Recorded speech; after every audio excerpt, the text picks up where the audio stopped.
그래서 그곳을 떠나 지나가시다가 마테라 하는 사람이 세간에 앉아 있는 것을 보시고 이르시되 나를 따르라 하시니 일어나 따르니라.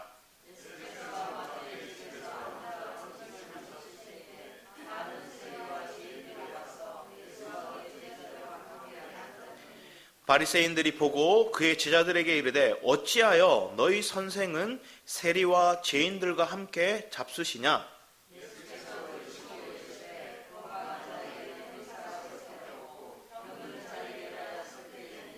같이 읽겠습니다. 너희는 가서 내가 긍휼을 원하고 제사를 원하지 아니하노라 하신 뜻이 무엇인지 배우라. 나는 의인을 부르러 온 것이 아니요 죄인을 부르러 왔노라 하시니라. 아멘. 오늘 말씀은 주님이 나를 따르라 이렇게 얘기를 해요. 나를 따르라. 누군가 여러분에게 나를 따르라 이렇게 얘기하면 여러분 어떡하세요? 별 미친놈 다 있다 이렇게 얘기하시겠죠. 근데 요즘 하영이가 어디서 배웠는지 길을 나가면 저한테 이래요. 나를 따르라 이렇게 얘기해요. 나를 따르라 얘기하는 거야. 저 꼬맹이가 앞서서 나를 따르라 그래요. 그러다가 차가 생겨나면 횡 돌아서 막 달려와요. 그리고 아빠한테 다리를 탁 잡아요. 손을 잡든지 옷을 잡든지. 자신이 어떤 길을 가는지도 모르는 사람이 나를 따르라 하는데 우리는 그 길을 따르지 않죠. 그런데 성경에서는 소경이 소경을 이끌어 간다고 얘기를 합니다. 오늘날 이 시대도 그러한 장면들이 우리에게 많이 일어나고 있음을 보게 됩니다. 많은 사람이 자기 말을 들으래요. 자기를 따르래요. 그러면 성공한대요. 자, 그러면 그 삶을 행복하게 해준대요. 사이비 교주 같은 사람들이 참 많죠. 그런데 주님이 오늘 우리에게 다가오셔서 이 마태라고 하는 이 세리에게 이 예수님이 제자가 되는 은혜를 베풀어 주셨어요. 그런데 나를 따르라 그 한마디를 듣고 N극이 S극을 쫓아서 찰싹 달라붙듯이 이 세리는 이 마태는 주님을 바로 쫓아가요. 누가복음의 말씀 오면 모든 걸 버리고 쫓아갔대요. 모든 거 버리고 쫓아갔대요. 이 시대의 세리가 되려고 그러면 엄청난 돈이 그리고 뒷배경에 백이 있어야 된대요. 그래서 이 세리가 되면 많은 돈을 투자한 사람, 많은 어떻게 보면 돈을 지불한 사람이 세리로 임명이 됐대요. 그런데 그만큼 돈을 많이 투자해서 세리가 되었으니 이 사람 뭘 하려고 그럴까요? 본전 찾으려고 하겠죠. 그리고 더 나아가서 더 많은 이득을 차지하려고 그랬어요. 그래서 이 시대에 유대인들은 세리의 집에 가면 부정하다 얘기했어요. 세리의 집에 가는 것도 부정하다 얘기했고 세리가 누군가의 증인이 되는 일은 결코 있을 수 없다고 얘기를 했어요. 그만큼 부정당하고 사람들에게 모욕을 받고 비난의 손가락을 받는 사람들이 이 세리였어요. 바리새인들은 뭐라고 얘기하냐면 그가 길거리에서 하늘 보고 손을 두 손 높이 들고 기도해요. 그런데 뭐라고 기도하냐면 하나님 감사합니다. 제가 세리와 같지 않음을 감사드립니다. 이렇게 기도했어요. 주님 저 세리 같은 죄인이 아니라서 주님 앞에 떳떳이 고개를 들어 기도할 수 있습니다. 그런데 이 시대 세리들은 하늘을 우러러 바라보고 기도할 수조차 없었어요. 그들이 자신이 어떤 줄 알았어요? 죄인인 줄 알았어요. 그들 자신이 패역한 존재인지 알았어요. 그들 자신이 잘못된 인생을 살고 있다. 율법에 어긋난 인생을 살고 있다. 그들은 스스로 알았어요. 그래서 기도조차도 고개 들어 못했어요. 엎드려서 조용히 그렇게 기도했어요. 예수님이 오늘 그 제자를 찾아가요. 마가복음 1장 말씀 보면 마가복음 1장 말씀에 예수님은 제자 4명을 먼저 부르세요. 그런데 그 제자 4명이 누구예요? 갈릴리 바닷가에 있던 그냥 어부들이었어요. 별 볼일 인생 그리고 갈릴리라고 하는 잘 못 사는 사람들이 사는 그 동네에 주님이 찾아가서 먼저 제자들을 불렀어요. 그리고 마가복음 2장의 말씀에 다시 그 5번째 제자로 부르는 게 누구냐? 이 세리 마태였어요. 우리 마태복음 10장을 잠시 볼까요? 마태복음 10장 2절 3절 말씀을 보면 우리 한번 같이 읽어보겠습니다. 마태복음 10장 2절 3절입니다. 같이 읽어보겠습니다. 시작. 12사도들의 이름을 이러하니 베드로라는 시몬을 비롯하여 그의 형제 안드레와 세베대의 아들 야고보와 그의 형제 요한, 빌립과 바돌로메, 도마와 세리, 마테, 알페의 아들 야고보와 다데오, 가나다 시몬 및 가롯 유다, 곧 예수를 판 자라. 예수님의 12제자, 예수님이 부르신 그 제자들을 얘기를 하는데 여기 조금 어색한 부분이 있어요. 뭘 얘기하냐면 직업을 얘기한 사람이 한 사람밖에 없어요. 누구의 아들이라 얘기한 사람 있고, 또 시몬 베드로라 두 이름, 그러니까 두 가지 이름을 얘기한 사람도 있어요. 그런데 베드로를 어부 베드로다 얘기하지 않고 유일하게 마태에게만 뭐라 그래요? 세리 마태다 이렇게 얘기해요. 이 의미가 이 시대 사람들에게는 참 은혜로 다가왔을 거예요. 세리가 예수님의 제자라고? 저 죄인이? 그 시대 배경 가운데 전부 다 손가락질하는 사람들, 손가락질하는 직업이 세리예요. 그런데 그 세리 마태 이렇게 적혀있어요. 나중에 쭉 적혀있다가 누가 또 나와요? 유다에 대해서 얘기를 하는데 유다는 뭐라 얘기해요? 예수를 판 자라. 예수님의 제자 중에서 그나마 쓸모있는 사람, 그나마 똘똘한 사람이 누구냐? 이 열심당원이었던 유다였어요. 그래서 셈이 빨랐던 사람이었기 때문에 세리였던 마태가 있었음에도 전 맡은 자, 예수님의 제자들 가운데서 어떻게 보면 물질을, 어떻게 보면 그들의 생활비를 담당하고 그걸 계산하고 그걸 짊어졌던 총리 같은, 어떻게 보면 총무 같은 역할을 했던 사람이 이 유다였어요. 셈이 빨랐던 자, 열심당원으로 인정받았던 사람, 똘똘한 사람이었던 인정받던 그 유다는 지금 어떻게 돼요? 예수님을 팔았대요. 은산십에 예수님을 판 자가 유다예요. 그런데 예수님의 제자 중에서 별로 자랑할 만한 거리 없는 어부들, 그리고 세리, 그런 사람들이 제자가 돼요. 그런데 우리는 이들의 죽음이 어떠한 줄 알아요? 예수님이 십자가에 못 박히기 직전까지는 그들은 뭐 했어요? 다 부인했어요. 다 도망갔어요. 심지어 예수님 부활하셨을 때도 이 제자들은 어떻게 했어요? 안 믿고 또 일하러 가요. 물고기 잡으러 가자 했더니 베드로를 따라서 우르르 쫓아가 버려요. 그랬던 그들에게 주님은 또 다시 찾아가세요. 그게 요한복음에 나와요. 요한복음 말씀에 오면 다시 베드로에게 나를 따르라 얘기해요. 그랬더니 베드로가 뭐라 그랬을까요? 저기 사도 요한을 보고 쟤는요 이렇게 얘기를 해요. 베드로에게 네가 어떠한 죽음을 당할 것에 대해서 얘기를 해주시니까 나를 따르라 얘기를 했어요. 그 길을 따라가니까 그렇게 회복된 마음에서도 뭘 하느냐, 베드로가 쟤는요 얘기했더니 그런 거 따지지 말고 나를 따르라 다시 얘기해요. 따라가요. 우리의 삶 가운데 하나님께서 우리에게 다가오셔서 얘기하는 거예요. 나를 따르라 얘기하는 거예요. 시대가 너무 바뀌었어요. 너무나 빨라가요. 이제 어른이 존중받는 시대가 되는 게 아니라 어른이 될수록 뭐예요? 시대에 뒤처지고 잘 모른다 사람들이 생각하는 게 요즘 MZ세대의 사고방식이에요. 왜? 스마트폰 잘 몰라서 물어보면 그것도 몰라요? 이렇게 얘기를 해요. 새로 나온 뭐 인스타그램이나 페이스북이나 이건 몇 년부터 있었지만 다시 시대가 바뀌면서 챗 GPT라는 게 나오고 또 AI 방식에 대한 여러 가지 것들이 새롭게 막 다가오는 거예요. 그럼 그걸 어른 세대들은 익숙하지 않으니까 배우지 않으려고 하는 사람들이 참 많아요. 근데 배우지 않으면 젊은 세대들은 뭘 그래요? 그거 몰라요? 그러면서 구닥다리 이렇게 얘기해요. 그래서 어른이 존중받지 못하는 시대가 점점 다가오는 것 같아요.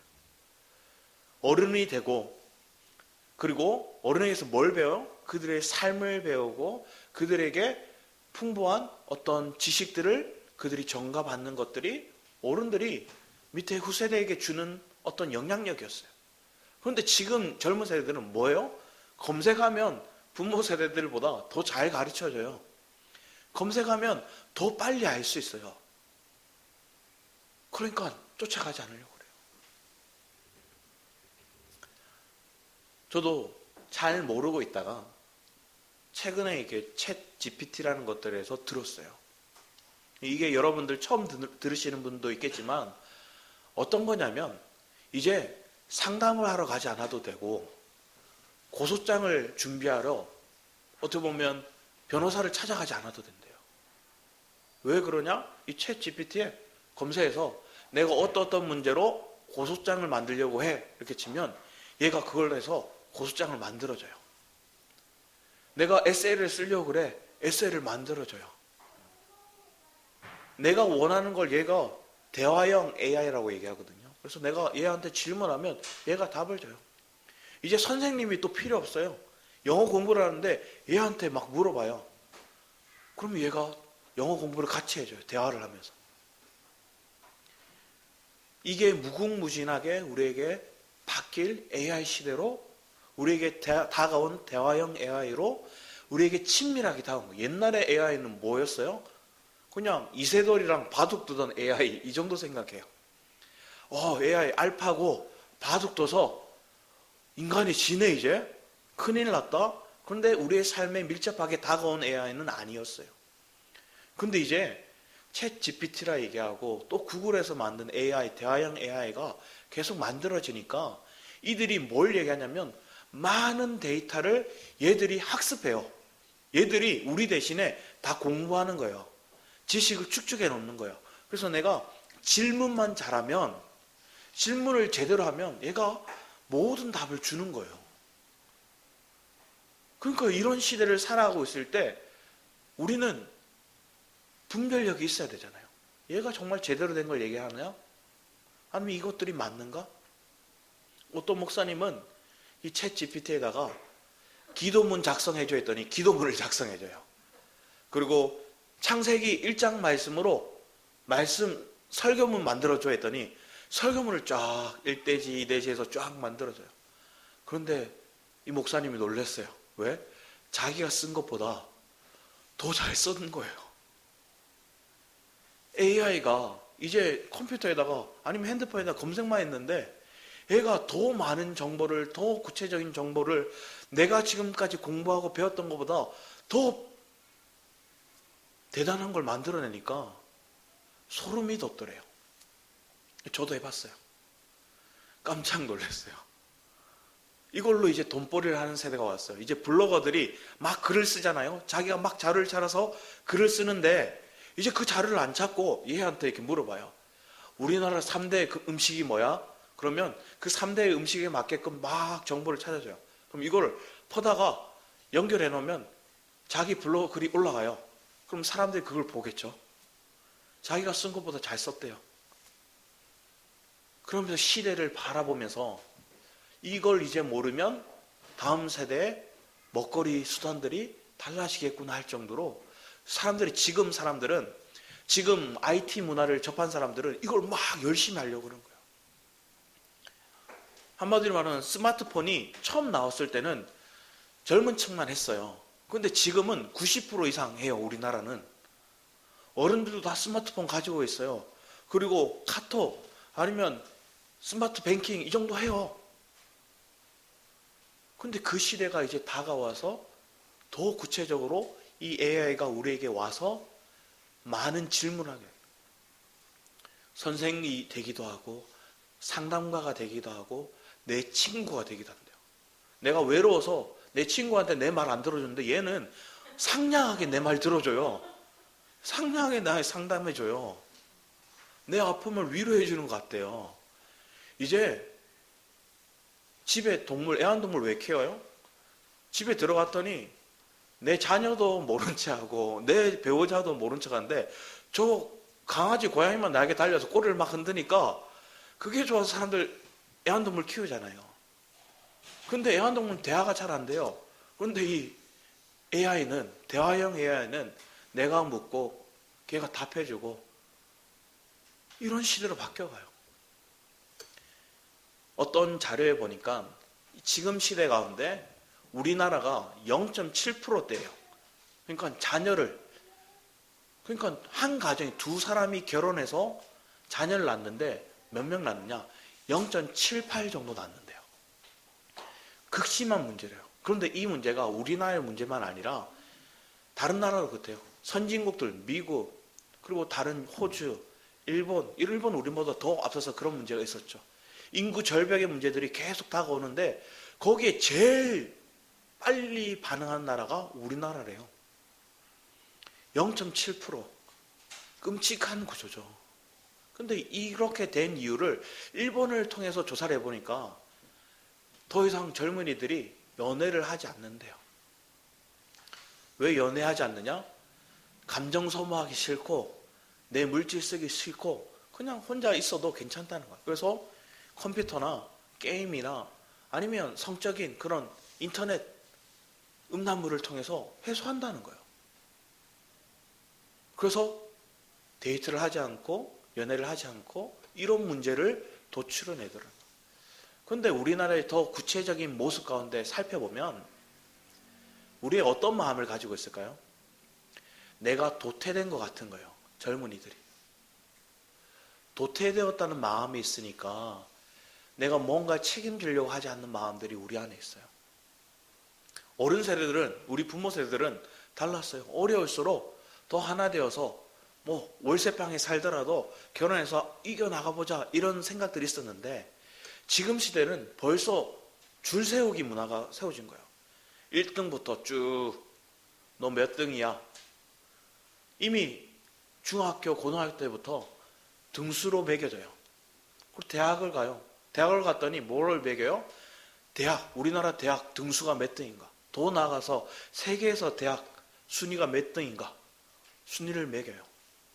대학을 가서 공부를 나름대로 열심히 했어요. 열심히 했더니 학점으로 줄을 세워요. 몇 학점. 조금 더 가니까 스펙으로 쌓아요. 내가 토플이, 토익이 몇 점인지 아니면 내가 어떤 자격증을 땄는지 그걸 막 따져요. 어떤 직장이다, 대기업이냐 중소기업이냐 그걸 또 따져요. 그리고 살아가면서 초등학교에 요즘 무서운 게 뭐냐면 같은 아파트가 같은 메이커 아파트인데 거기도 임대 아파트가 있고 그냥 돈 제값 다 주고 온 아파트가 있어서 그걸 펜스 쳐서 초등학교 갔더니 애들이 뭐라 그래요? 너 몇 동이야? 얘기한대요. 그 몇 동은 임대 아파트니까 부모가 그 임대 아파트 몇 동은 친구 사귀지 마라 그랬대요. 그 얘기를 들으니까 애들이 뭐라 그래요? 저 임대 아파트 애들 이렇게 얘기한대요. 그 예전에 그런 말이 있었어요. 휴거라는 말이 있어요. 휴거 말 아세요? 휴먼시아에 사는 거지들을 휴거래요. 그 임대 아파트 휴먼시아 살면 휴거라 해야 돼. 애들이 장난삼아. 근데 거기에 사는 애들 어떤 마음이 들었을까요? 이미 내가 저들보다 못한 인생으로 느껴져요. 근데 부모들이 그 얘기 들으니까 뭐예요? 속이 상해요. 근데 이런 시대를 살아가면서 우리들은 뭐예요? 차이점에 우리가 놓여지고 내가 먼저 상대적 박탈감을 느끼며 살아가는 시대를 살아가니까 젊은이들이 연애하지 않으려 하고 결혼하지 않으려 하고 자녀는 더더욱 낳으려고 하지 않아요. 그 상대적 박탈감이 우리에게 다가오는 모습들. 그런데 이 모든 문제를 해결할 수 있는 길들은 내가 저 상대들과 싸워서 이겨서 그 길을 갈 수 있는 게 아니에요. 그래서 내게 행복을 구하는 길들을 이 젊은이들 그리고 하나님을 알지 못한 사람들은 누굴 쫓으려고 그래요? 자기 성공시켜주려고 하는 사람, 자기 돈 잘 벌게 해주려고 하는 사람들을 쫓으려고 그래요. 그 많은 스승을 두려고 하는 거예요. 그런데 그런다고 해서 그 사람이 행복할까요? 우리는 둘째 아들이 아버지에게 재산을 많이 받아서 도망간 자를 알아요. 부모를 버렸어요. 자기 재산 달래요. 그 재산을 가지고 떠났어요. 그리고 떵떵거리며 살았어요. 즐기며 살았어요. 더 이상 부모를 찾지도 않아요. 왜? 돈 가졌으니까. 좋은 친구들 있다고 생각했으니까. 돈이 있을 때는 친구들이 다가와요. 근데 거지가 됐어요. 자기가 부모에게 받은 거 다 털어버렸어요. 먹을 게 없어요. 그리고 돼지 지엽 열매라도 먹으면서 겨우 끼니를 연명하다가 아버지 집의 종들이 배불리 먹는 걸 생각해서 아버지에게 종이라고 하려고 왔어요. 근데 아버지는 뭘 해요? 그에게 좋은 옷을 입혀주고 가락지를 끼워주고 그에게 송아지를 잡아서 그를 대접해요. 우리의 삶의 주님은 어떻게 다가오는지 여러분에게 묻기 원합니다. 주님 나를 따르라 얘기했어요. 이 마태가 그 시대적으로 보면 비난받는 사람 죄인이었어요. 우리 본문 말씀으로 다시 와서 보면 이렇게 얘기를 합니다. 뒤에 말씀에 9절 말씀에 예수께서 마태의 집에 앉아 음식을 잡수실 때 지금 마태가 예수님 나를 따라 그 말이 너무 좋았어요. 너무 기뻤어요. 자기가 있는 거 다 내던졌어요. 자기 직업, 돈 잘 벌 수 있는 이 직업까지 버렸어요. 그리고 자기 집에 뭘 했어요? 잔치를 벌였어요. 잔치를 베풀고 나니까 누가 찾아왔어요? 동네 사람들 다 찾아왔어요. 그런데 세례지에 예수님이 랍비라고 생각하는 선생이라고 생각하는 저 예수님이 집에 들어가는 장면을 보고 다른 죄인들이 놀랐어요. 죄인의 집에 세례의 집에 예수님이 들어가시네. 그리고 그 많은 죄인들과 세리들이 그 집을 쫓아갔어요. 우리 마가복음 2장 말씀을 볼까요? 이걸 어떻게 표현하는가 보기 원해요. 마가복음 2장 말씀 보면 2장 15절 말씀에 이렇게 적혀 있어요. 마가복음 2장 15절 말씀에 이렇게 적혀 있습니다. 그의 집에 앉아 잡수실 때 많은 세리와 죄인들이 예수와 그의 제자들과 함께 앉았으니 이는 그러한 사람들이 많이 있어서 예수를 따름이로라. 마태 한 사람만 예수님을 따른 게 아니에요. 마태 죄인이라 세리라고 얘기하는 그 시대에 비난받던 그 사람의 집에 예수님이 찾아가니까 다른 죄인들도 예수님을 따랐대요. 예수님을 따르는 모습이 생겨났대요. 여러분 삶 가운데 여러분이 죄인이라고 생각하십니까? 나 같은 자도 예수님 나를 사랑하시는 그 모습을 여러분이 발견하셨습니까? 그래서 내가 주의 집을 여호와를 사모하는 마음으로 예배를 참석해요. 여전히 여러분 넘어질 수 있어요. 죄인의 모습이 들 수 있어요. 그런데 그러함에도 내가 주를 찾는 그런 자유한 마음이 있다면 주님이 나를 이미 내 죄를 사해 주셨다는 그 믿음의 고백으로 여러분의 발걸음을 주를 향하고 있다면 그 모습을 통해서 여러분들이 은혜의 삶을 살고 있다는 거예요. 저는 이번 주에 제 삶에 하나님이 질문하는 게 있었어요. 네 신앙의 점수는 몇 점이야? 이거였어요. 그래서 저는 처음에 곰곰이 생각했다가 마음이 조금 찔리는 거예요. 담임 목사의 기도하고 또 목회자의 길을 걸어왔다고 얘기하지만 내 신앙의 점수가 몇 점일까? 이렇게 물었어요. 어제 똑같이 청년부 이렇게 아이들에게 물었어요. 그랬더니 진성이가 이렇게 얘기했어요. 빵점이요. 이렇게 얘기를 하는 거예요. 우리 예림아, 예림 몇 점이야? 몇 점인 것 같아? 진성이 오빠 빵점이라 얘기했는데 몇 점이라 얘기해야지? 이 생각이 들 수도 있어요. 그런데 우리가 신앙 안에서 보면 여러분은 100점이라 얘기해야 돼요. 왜 그럴까요? 왜 그럴까요? 여러분은 5점이고 뭐 10점이고 20점이고 이럴 수 있어요. 그런데 내가 믿음 안에 있다는 건 내가 신앙은 믿음 생활을 하는 거잖아요. 믿음 안에 있다는 건 그리스도가 다 채워주셨다는 거예요. 여러분의 미흡한 것들을 누가 다 채워주세요? 주님이 다 채워주세요. 그래서 우리는 이렇게 고백하는 거예요. 나는 5점이고 빵점일 수 있지만 주님이 내게 다 만점이 되도록 채워주셨어요. 그래서 저의 신앙생활은 100점입니다. 이렇게 얘기하는 거예요. 그게 신앙이에요. 그게 믿음이에요. 제가 예전에 믿음에 진보하는 것들 중에 한 가지가 뭐라고 생각했냐면, 더 이상 담배 피지 않고 술 먹지 않고 술자리에 가지 않고 막 세상의 문화에 젖어들지 않고 예배의 자리에 참석하고 이런 것만이 내가 신앙생활을 잘한다, 이렇게 생각했었어요. 그리고 어떻게 얘기했을까요? 청년들에게 예배 빠지지 마 얘기했어요. 예배 빠지지 마 이렇게 얘기했어요. 근데 그게 제가 뭐가 된 걸까요? 제가 손할례당이 된 거예요. 빌립보서 얘기해 보면 손할례당이에요. 손할례당.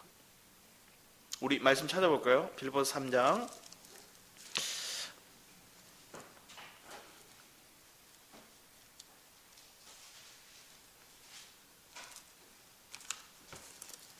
2절 3절입니다.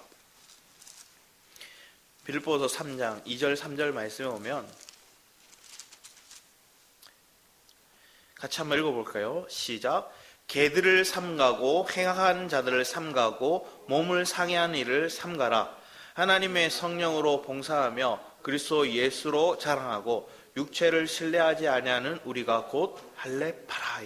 이 말은 뭐냐? 이 시대에 예수 믿는데 거짓 교사들, 손할례당들이 와서 할례를 행해야 돼? 율법을 지켜야 돼? 이렇게 얘기하는 거예요. 너 신앙생활 잘하려면 할례 행하고 율법 지켜야 돼. 이렇게 얘기하는 거예요. 그럼 우리는 뭐라 얘기해요? 그거는 종의 멍에를 다시 지는 거예요. 갈라디아서 5장 1절이 그래요. 종의 멍에를 지지 마라 얘기했어요. 종의 멍에를 지는 게 뭐예요? 율법을 내가 지키려고 하는 거예요. 율법을 내가 지키려고 하면, 여러분들이 신앙생활 잘하려고 하면 그게 손할례당이에요. 그러면서 우리는 뭐라 해요? 내가 조금 잘하면, 남들보다 뛰어나면 뭐라 그래요? 똑바로 해. 이렇게 얘기하는 거예요. 신앙생활 똑바로 해. 예배 잘 참석해. 봉사 열심히 해. 막 이렇게 얘기하는 거예요.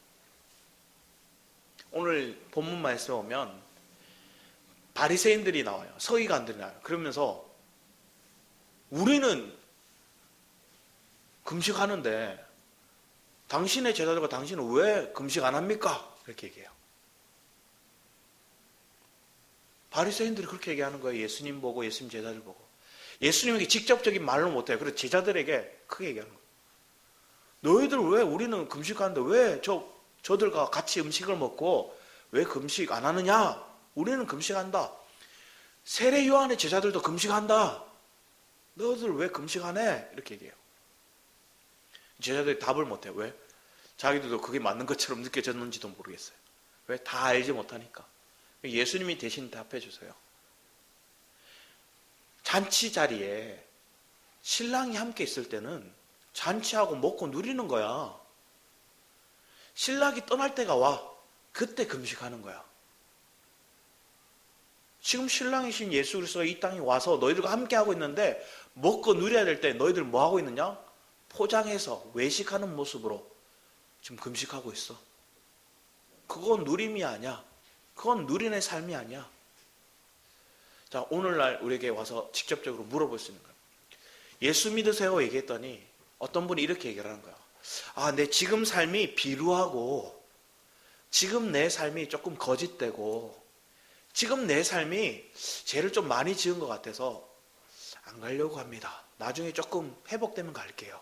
이렇게 얘기해요.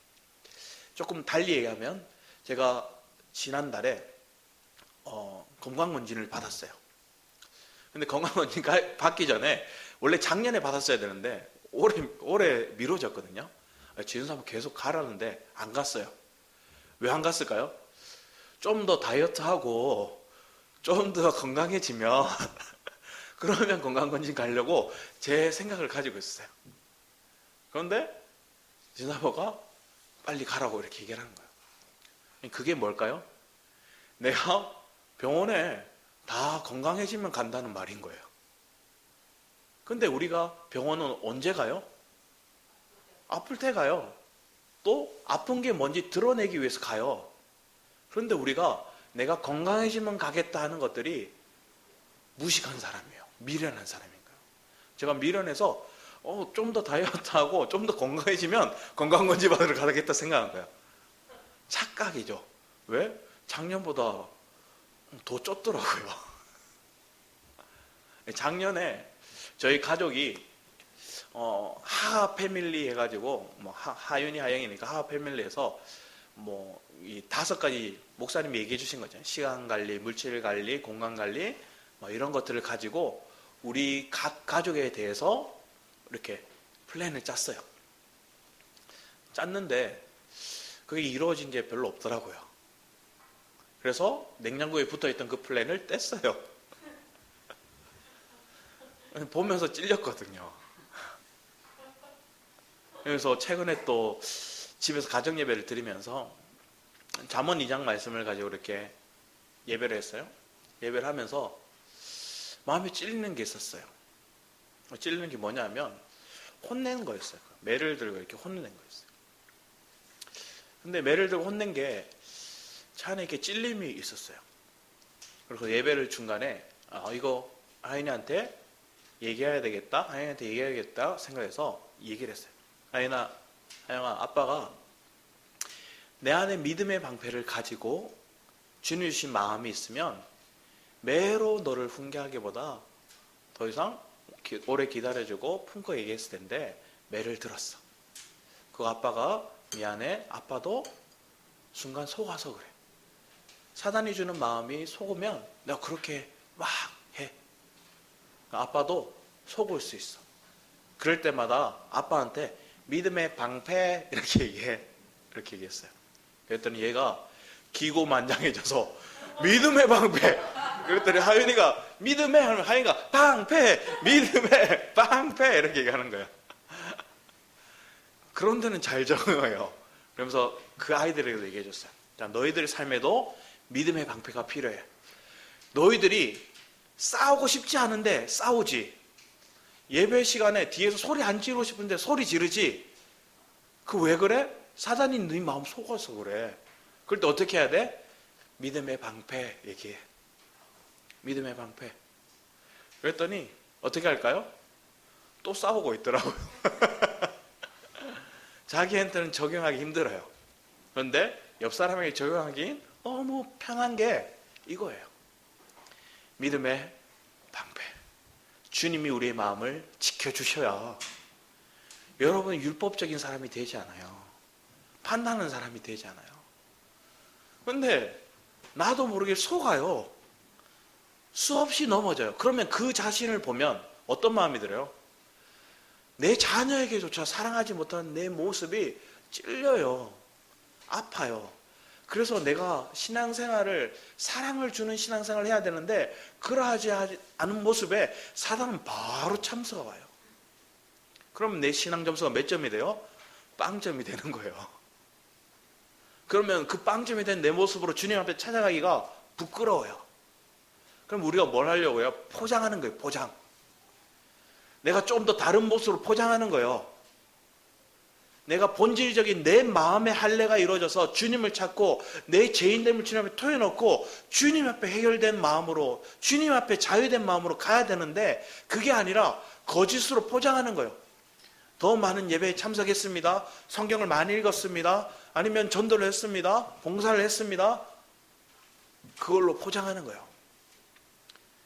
여러분이 예배에 참석을 많이 안 했다고 해서 주님이 여러분 사랑하지 않는 게 아니에요. 헌금을 많이 했다고 해서 주님이 사랑하는 것도 아니에요.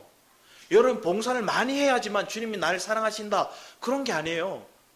내가 주님의 사랑을 입으면 저절로 하게 되어 있어요. 주님의 사랑에 사로잡힌 바 되면 하지 말라고 해도 하게 되어 있어요.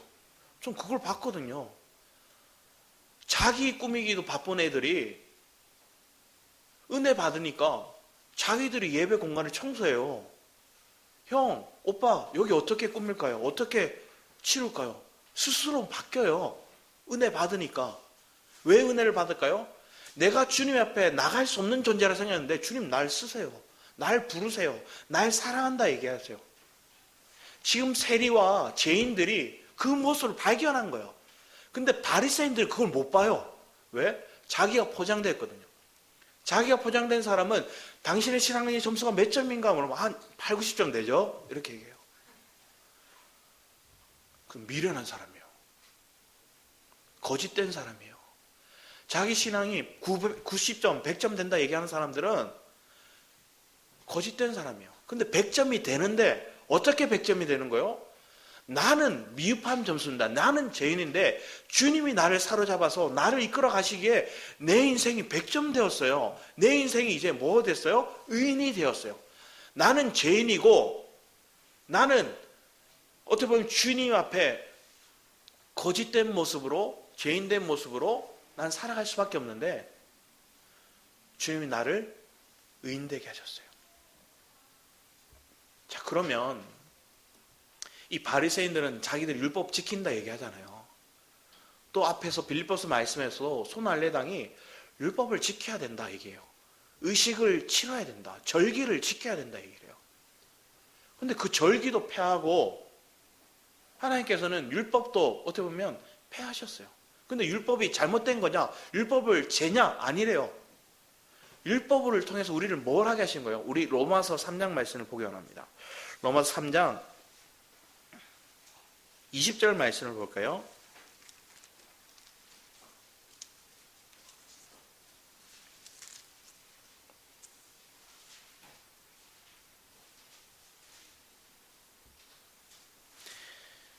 율법, 우리 같이 3장 20절 같이 한번 읽어보겠습니다. 시작. 그러므로 율법의 행위로 그의 앞에 의롭다 하심을 얻을 육체가 없나니 율법으로는 죄를 깨달음이니. 아멘. 누군가 여러분들에게 말씀의 잣대로 여러분들에게 죄인이다 따지면 그렇게 얘기하는 거예요. 맞아요. 그 율법의 잣대로 나는 죄인임을 인정합니다. 그리고 그 사람이 더 나가서 율법대로 사세요 얘기를 하면 그 사람 말 들으면 안 돼요. 그 사람을 따르면 안 돼요. 줄 예배 가운데 오늘 한국교회 많은 오류를 범하는 거 그거예요. 여러분이 주님을 위해서 이렇게 살라 얘기하는 거예요. 말씀의 교제를 하고 말씀의 은혜를 받고 교훈을 듣고 난 다음에 이 교훈대로 사세요 이렇게 얘기해요. 그렇게 살아야 내 신앙이 점수가 높아질 것처럼 느껴져요. 그렇게 살지 않는 내 모습을 보면 비루해 보이고 연민에 빠지게 만들어요. 근데 그때 연민에 빠지는 것도 믿음 생활이 아니고 내가 이걸 지킨다고 해서 다른 사람들에게 자랑하고 나 잘하고 있어 착각하는 것도 믿음이 아니에요. 그럼 믿음의 신앙은 뭐예요?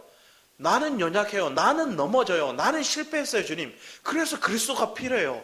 그래서 오늘도 주님 앞에 무릎 꿇습니다. 그래서 십자가의 사랑을 다시 묵상합니다. 내가 엎드리는 곳은 주님 앞에 엎드리는 겁니다. 믿음이 이것을 하나님께서 우리에게 요구하는 겁니다.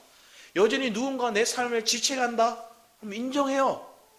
그래서 나는 그리스도가 필요합니다. 오늘도 넘어져요. 내일도 넘어질 수 있어요. 그러함에도 내가 죄인된 내 모습이지만 주님이 더 이상 나를 죄인으로 보지 않고 나를 그리스도 안에서 의인으로 보신다. 그것이 십자가의 사랑이고 그게 믿음의 모습이고 마음의 할례를 받은 자의 나아갈 마땅한 신앙의 본분이란 거예요. 여러분 그런 삶을 살기를 축원합니다. 그런 애가 여러분이 주어졌으니까 여러분 이제 어깨 딱 펴고 이렇게 하는 거예요. 한 영상을 보는데 그 배구 선수 김연경인가 이연경인가 잘 모르겠어요. 누군가 김연경이죠. 이분이 다른 이렇게 연예인들을 배구를 가르쳐 주는데 이렇게 따라하는데 한 사람이 이렇게 하고 이렇게 오는 거예요. 이렇게 와서 하는데 잘 받아요. 받을 때는 잘 받아요. 그랬더니 불러요. 배구를 할 때 처음부터 당당하게 나와야 된다. 이렇게 나와서 잘 받아봤자 그거 잘한 거 아니라고. 그러면서 못 받더라도 당당하게 나와야 된다. 어깨 딱 펴고 내가 저거 다 받아낼 거다. 이런 생각으로 나와서 하라는 거예요. 설상 못 받더라도 주눅 들지 말라는 거예요. 여러분 신앙의 관점도 똑같아요. 여러분 은혜의 삶을 산다는 게 뭘까요? 여러분 실패할 수 있어요. 넘어질 수 있어요. 그런데 우리의 삶 가운데 영원한 실패는 없어요. 여러분이 믿음을 통해서 구원받았다면, 내가 그리스도의 자녀 되었다면, 하나님의 자녀로서 내가 유업을 잃을 자가 되는 삶은 뭐냐? 주님이 나를, 실패는 있을지 모르지만 그 실패로 끝나는 인생이 아니라 그 실패를 우리의 삶 가운데 믿음의 승리의 가정으로 하나님 바꿔주셨다는 거예요. 그 가정이 우리 안에 있기 때문에 우리는 이제 연민에 빠질 필요가 없고 낙심할 필요도 없고 누군가 비교해서 내 삶이 필요하네? 그럴 필요가 없는 거예요. 지금 이 시대를 살아가면서 나보다 잘 살고 나보다 뛰어난 스펙을 가진 사람들과 비교하면서 결혼도 안 하고 연애도 안 하고 자녀도 안 갖고 이런 생각에 빠져있는 그들에게 그걸 일으켜 세워 그런 관념들이 뭐냐는 거예요. 더 이상 비교하면서 실망하지 말라는 거예요. 지금 앞서가는 그 시대를 보면서 그걸 쫓아가야지만 내가 성공한 인생이 될 수 있어 하고 막 쫓아가다 보면 우리는 뭐요? 지쳐요. 져요. 저는 앞에 얘기했던 그 챗 GPT라는 게 미국에서 작년 11월 달에 나왔거든요. 3개월 만에 페이스북이 1억 명을 도달하는데 엄청난 오랜 시간이 걸렸는데 얘가 벌써 1억 명이 넘었어요. 이걸 사용하는 사람 인구가 1억 명이 넘었어요. 내년 되면 10억이 될지도 몰라요. 엄청난 사람들이 이걸 사용하면서 가입하는 거예요. 근데 이걸 우리가 하려면 어렵잖아요. 따라가기 힘들잖아요. 그런데 하나님이 그 무엇보다 뛰어난 능력을 우리에게 주셨어요. 우리가 지식을 담는 그릇은 우리가 한계가 있어요. 그런데 하나님이 주신 지혜와 분별력을 우리는 가질 수 있어요. 왜? 그 주님이 분별하시거든요. 그 주님이 지혜를 주시거든요. 그러면 이 시대의 사람들을 앞서갈 수 있어요. 자녀에게 진짜 어른이 될 수 있는 거예요. 진정으로 그들에게 줘야 될 것들을 줄 수 있는 자가 되는 거예요. 그게 어디서 나와요? 내가 그를 찾을 때, 내가 죄인되고 내가 연약하고 내가 좀 무식할 수 있어요. 내가 조금 뒤처질 수 있어요. 하지만 내가 그리스도를 찾는 데는 뒤처지지 않으리라. 내가 연약한 모습으로 실망하고 넘어지는 게 아니라 또 주를 찾는 거예요. 예전에 한번 말씀드렸잖아요. 한 할머니가 시골에서 장사를 하는데 성경을 읽어도 잘 모르고 안 외워지는 거예요. 1년 내내 외웠는데 또 까먹어요. 한 구절 외우는 게 1년 내내 외웠는데 그리고 1년 반 만에 한 구절을 외웠대요. 목사님 감사합니다. 한 구절 외웠다고 얘기하는 거예요. 근데 이 할머니가 이런 주님을 발견하고 이런 주님 앞에 다가가는 기쁜 마음을 가다 보니까 시장에서 매일 웃어요. 장사가 잘 돼도 웃고 장사가 안 돼도 웃고 옆에 있는 할머니가 묻는 거예요. 할매야, 니는 왜 그렇게 맨날 즐겁노? 나 예수님이 내 안에 계시니까. 맨날 숨어서 이렇게 숙여서 이렇게 외웠대요. 그러니까 그 할머니 처음에는 그럼 맨날 외워봤자 까먹은 건 왜 외워노? 이렇게 물었대요. 그래도 나는 기뻐서 외운다. 교회에 나와서 못 외워서 부끄럽기도 했대요. 그런데 내가 기쁘니까 계속 외웠대요. 그리고 이 사람이 그걸 본 거예요. 보니까 이분이 자기 교회 따라가겠대요. 그래서 이 할머니가 얘기했대요. 우리 교회 너희 집에서 멀어. 그랬더니 그래도 가겠대요. 쫓아오는 거예요. 이 할머니가 시장에서 막 전도를 하는 거예요. 왜 전도가 될까요? 그 할머니가 배운 게 많아서요? 장사를 잘했어요? 말빨이 세서요? 아니에요. 한 가지예요. 내가 예수 믿고 나니까 즐거워졌어요. 예수 믿고 나니까 기뻐졌어요. 예수 믿고 나니까 나의 무식하고 잘 이것도 안 외워지는데 하나님께서 지혜 주시기 시작하니까 이게 조금씩 외워지기 시작하고 내가 만난 주님에 대해서 얘기할 수 있는, 간증할 수 있는 사람이 되는 거예요. 성경을 통해서 풀어내지 못하지만 내가 만난 주님을 얘기할 수 있으니까 이 사람이 전도가 돼요. 이 사람 며칠 오다가 안 올 줄 알았대요. 근데 멀리서도 이 사람 쫓아오는 거예요. 여러분의 삶에 동일하게 하나님 물으시는 거예요. 오늘 여러분들이 내 삶이 비루해 보이고 내 환경이 실패처럼 느껴지고 아무 소망이 느껴지지 않을 때 여러분은 어디로 다시 돌아가야 될까요? 내가 죄인됨을 토해놓는 시점으로 돌아가야 돼요. 주님, 저는 죄인입니다. 얘기해요. 그래서 오늘 본문 말씀 다시 보면 13절 말씀을 우리가 다시 보면 주님 이렇게 얘기를 합니다. 13절 말씀 같이 읽어볼까요? 같이 읽어보겠습니다. 시작. 너희는 가서 내가 긍휼을 원하고 제사를 원하지 아니하노라. 이 뭐냐면 주님, 저는 죄인입니다. 이거예요. 그래서 주님께 자비를 구하는 거예요. 컴패션, 하나님 긍휼을 구하는 거예요. 주님, 나에게 긍휼. 이런 말을 할 수 있는 사람이 누굴까요? 죄인임을 알고 자기가 병든 걸 아는 사람. 그래서 주님이 얘기하는 거예요. 병든 사람에게야 의원이 필요하다. 의사가 필요하다. 이 죄인들, 이 세리들은 자기가 병들고 아프고 무식하고 그걸 알아. 그래서 나를 찾아. 나를 따라. 바리새인들은 너희들은 너희 자랑하네. 우리가 금식합니다. 하늘 우러러 죄가 없다고 고백합니다. 그리고 제자들을 통해서 따지는, 우리는 자기를 포장하는 거예요. 우리는 금식하는데, 우리는 포장하고 잘 신앙생활 잘하고 있는데 너희들 모습은 거짓되다. 너희들 모습은 조금 잘못된 거야. 경건하지 않다. 이렇게 얘기하는 거예요. 그 뒤에 주님은 더 비유적인 말씀해요. 새 것과 헝 것에 대해서. 새 부대에는, 새 포도는 새 부대에 담는데요. 낡은 옷에 새 헝겊을 대지 않는데요. 여러분 삶에 뭔가요?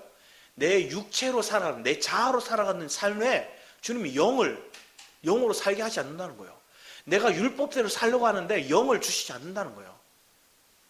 새롭게 얘기하는 거예요. 영을 추구하는 사람에게 영을 주시겠다. 예수님이 나를 따르라 얘기하는 사람들 중에 누가복음에 또 마가복음 말씀 오면 부자 청년이 있어요. 부자 청년이 질문해요. 내가 영생하려면 어떻게 합니까? 이렇게 물어봐요. 그랬더니 네 재산 다 팔아서 나눠주고 나를 따르라 얘기했어요. 그랬더니 그 부자 청년이 따라왔을까요? 안. 나를 따르라 했는데 못 쫓아와요.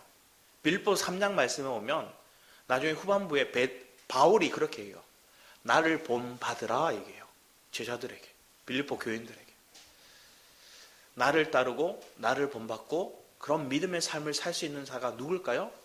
내가 죄인됨을 아는 거, 내가 약한 걸 아는 거, 내가 또 넘어진 걸 인지하고 그것을 주님 앞에 토해놓는 거. 그래서 우리는 신앙생활은 뭐냐? 주님 앞에 뻔뻔하게 나아가는 거래요. 여러분 삶이 뻔뻔해졌으면 합니다. 여러분의 삶이 신앙 안에서 뻔뻔하게 주님 앞에 나아오기 원합니다. 내가 잘났다, 율법을 지킨다, 내가 잘하고 있다 생각으로 신앙생활하고 있으면 속아요, 여러분들. 그거 다 내려놓고 나는 죄인입니다. 하나님 내게 긍휼을 베푸소서. 하나님 은혜가 없이는 살 수가 없습니다. 바울이 결국 그렇게 고백하잖아요. 나의 나된 것은 하나님의 은혜라. 여러분 그 은혜를 누리고 그 은혜를 전할 수 있는 통로가 되기를 축원합니다. 기도하겠습니다.